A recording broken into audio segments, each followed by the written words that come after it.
ഇന്റർവ്യൂവിന് ചോദിച്ച ക്വസ്റ്റ്യൻ ആണ്.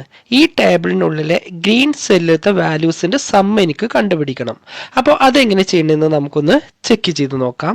അപ്പോൾ അതിന് വേണ്ടിയിട്ട് ആദ്യം എന്ത് ചെയ്യുക, കീബോർഡിൽ Ctrl+F അമർത്തുക. അതായത് ഫൈൻഡ് എന്നതിൻ്റെ ഷോർട്ട് കട്ട് കീ ആയ Ctrl+F അമർത്തുക. അപ്പോൾ നമുക്ക് എന്ത് ചെയ്യും, ഇതുപോലെ ഒരു ബോക്സ് തുറന്നു വരും. ഇതിൻ്റെ ഉള്ളിൽ ഈ ഫോർമാറ്റിൻ്റെ അപ്പുറത്ത് ഒരു ചെറിയൊരു ആരോ ഉണ്ട്, അതിൽ ക്ലിക്ക് ചെയ്യുക. എന്നിട്ട് ഇതിൻ്റെ ഉള്ളിൽ ചൂസ് ഫോർമാറ്റ് ഫ്രം സെൽ എന്നൊരു ഓപ്ഷൻ ഉണ്ട്, അതിൽ ക്ലിക്ക് ചെയ്താൽ നമുക്ക് എന്ത് ചെയ്യും, ഇതുപോലൊരു ഫില്ലറിൻ്റെ സിമ്പൽ ഇവിടെ വരും. എന്നിട്ട് എന്ത് ചെയ്യാം, ഏതെങ്കിലും ഒരു ഗ്രീൻ സെല്ലിൽ ക്ലിക്ക് ചെയ്യുക. അപ്പോൾ നമുക്ക് വീണ്ടും ആ ഫൈൻഡിൻ്റെ ആ ബോക്സ് തുറന്നു വരും. ഇനി എന്ത് ചെയ്യാം, ഫൈൻഡ് ആൾ എന്ന് ചേർത്ത് കൊടുക്കുക. അപ്പോൾ നമുക്ക് എന്ത് ചെയ്യും, ഇവിടെയുള്ള മുഴുവൻ ഗ്രീൻ സെല്ല് ഇവിടെ കാണിച്ചു തരും. ഇനി എന്ത് ചെയ്യാം, ഈ ഗ്രീൻ സെല്ലുകൾ മുഴുവനായിട്ട് നമുക്കൊന്ന് സെലക്ട് ചെയ്യാം. അപ്പോൾ ഞാൻ Ctrl+A അമർത്തിയിട്ട് അത് മുഴുവനായിട്ടും സെലക്ട് ചെയ്യുന്നുണ്ട്.